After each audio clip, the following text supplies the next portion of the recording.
కేసీఆర్ గవర్నమెంట్లో మీరు చూడండి, మీరెవరన్నా మీ కెమెరామెన్ ఉన్నారు, రిపోర్టర్లు ఉన్నారు, మీరెవరన్నా మీ కుటుంబ సభ్యులతో కానీ ఎవరన్నా కానీ వాట్సాప్ కాల్ కాకుండా నార్మల్ కాల్ మీరు మాట్లాడారు ఎప్పుడైనా? తెలంగాణ రాష్ట్రంలో కేసీఆర్ ప్రభుత్వం ఉన్నప్పుడు భిక్షాటన చేసే భిక్ష పైన కూడా ఒక ఏమీ తెలియనటువంటి మామూలు వ్యక్తి కూడా వాళ్ళ భార్యతో మాట్లాడాలన్నా ఏదైనా భార్యాభర్తల ఫోన్ అయిన మూర్ఖులు వీళ్ళు, చండాలులు, నీచ మనుషులు వీళ్ళు. ఎవడన్నా భార్యాభర్తల ఫోన్ వింటారా అన్న? ఎవడన్నా? ఇంత సిగ్గుమాల కుటుంబం వీళ్ళది. కేసీఆర్ కొడుకు దరిద్రులు వీళ్ళు.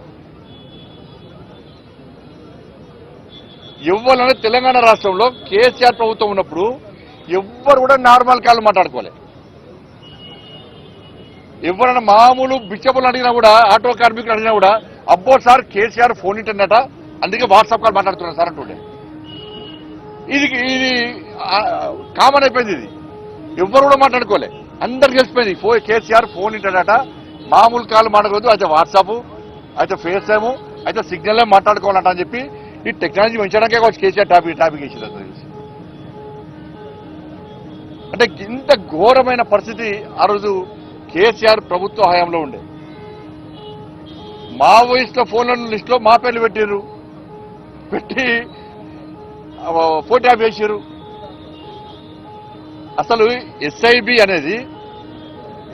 అనేది మావోయిస్టుల కార్యకలాపాలను ఎప్పటికప్పుడు తెలుసుకోవడము, వాళ్ళని కంట్రోల్ చేయడము, వాళ్ళ పట్ల కఠినంగా వ్యవహరించాలంటే ఎస్ఐబి ఉండాలి. కాబట్టి ఒక సపరేట్ ఇన్వెస్టిగేషన్ బ్రాంచ్ పెట్టి మావోయిస్టు టెర్రరిస్టు కార్యకలాపాలను అదుపు చేయడానికి మాత్రమే ఇది అవసరం. దాన్ని పెట్టుకొని వీళ్ళు ఏది పడుతుంది ఫోన్ ట్యాప్ చేయడమే. వేలాది ఫోన్లు, ఆ లిస్ట్ చూస్తే నేను ఆశ్చర్యపోయినా. వేలాది ఫోన్లు,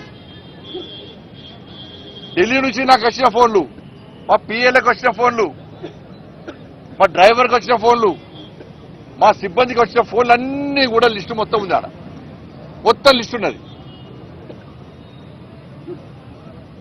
మావోయిస్టుల కోసం ఏర్పాటు చేసినటువంటి ఎస్ఐబిని ఈ కేసీఆర్ అనే మూర్ఖుడు, కేసీఆర్ కొడుకు ట్విట్టర్ టిల్లు ఏ విధంగా వాడుకున్నారంటే, దాన్ని పక్కబెట్టి, మావోయిస్టుల లిస్టు పక్కబెట్టి రాజకీయ నాయకుల ఫోన్లను ట్యాప్ చేయడము. వాళ్ళ సొంత, నేను అందుకే సిట్టర్ గారు చెప్పిన, మీరు మమ్మల్నే కాదు బీఆర్ఎస్ పార్టీకి సంబంధించి మంత్రుల ఫోన్ కూడా ట్యాప్ చేసే లిస్ట్ ఉన్నది. బీఆర్ఎస్ సంబంధించి ఎమ్మెల్యేల ఫోన్ కూడా ట్యాప్ చేసిర్రు. కేసీఆర్ బిడ్డది, కేసీఆర్ అల్లు కూడా ట్యాప్ చేసిర్రు. వాళ్ళని కూడా విచారణ పిలవాలని చెప్పిన, వాళ్ళని కూడా విచారణ పిలవాలి.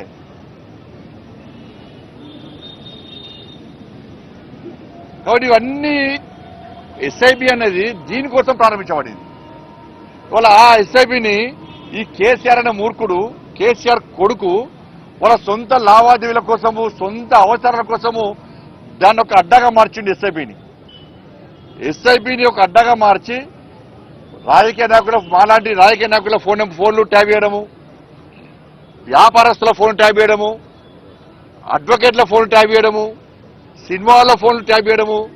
ఇంతకన్నా ఘోరమైన ఇంకోటి, ఉస్మానియా యూనివర్సిటీకి సంబంధించి ప్రొఫెసర్ల ఫోన్ కూడా ట్యాప్ చేశారు. ప్రొఫెసర్లది వాళ్ళ కూడా స్టేట్మెంట్ రికార్డ్ చేశారు. వీళ్ళు వాళ్ళ స్టేట్మెంట్ రికార్డ్ చేశారు. వీళ్ళు నేను గ్రూప్ 1 ఎగ్జామ్ సంబంధించి పేపర్ లీకేజ్ సంబంధించి ఫైట్ చేస్తుంటే ఆ రోజు అరెస్ట్ చేశాను. నేను ముందుగానే పోలీసు వాళ్ళు మా ఇంటికి వచ్చి నువ్వు పోతున్నావు అని చెప్పని. నీకెట్లా చేస్తుంటే సమాధానం లేదు.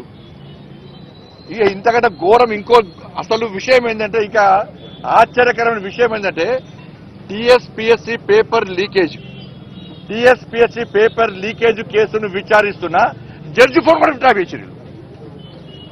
హైకోర్టు జడ్జి ఫోన్ కూడా ట్యాప్ చేశారు. వీళ్ళు టీఎస్పీఎస్సీ పేపర్ లీకేజ్ విషయంలో విచారణ చేస్తున్న హైకోర్టు జడ్జి ఫోన్ కూడా, జడ్జి గారి ఫోన్ కూడా వీళ్ళు ట్యాప్ చేశారు. ఇప్పుడున్న ముఖ్యమంత్రి గారు కూడా ట్యాప్ చేశారు అప్పటికి. ఇది దీంతో పాటు అనేక లావాదేవీలకు సంబంధించి వీళ్ళు దీన్ని లబ్ధి పొందిన జిల్లా.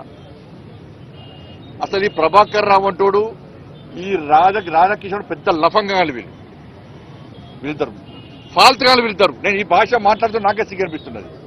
వాళ్ళు చేసిన భాగవతం లోపల వాళ్ళు చెప్తుంటే వీళ్ళను సమాజం క్షమించదు. వీళ్ళకు ఉరిశిక్ష చేస్తే ఒక్కసారి చచ్చిపోతారు. ఉరిశిక్ష ఏది వీళ్ళకు. వీడు క్షణం ఆ రోజు నేను గాని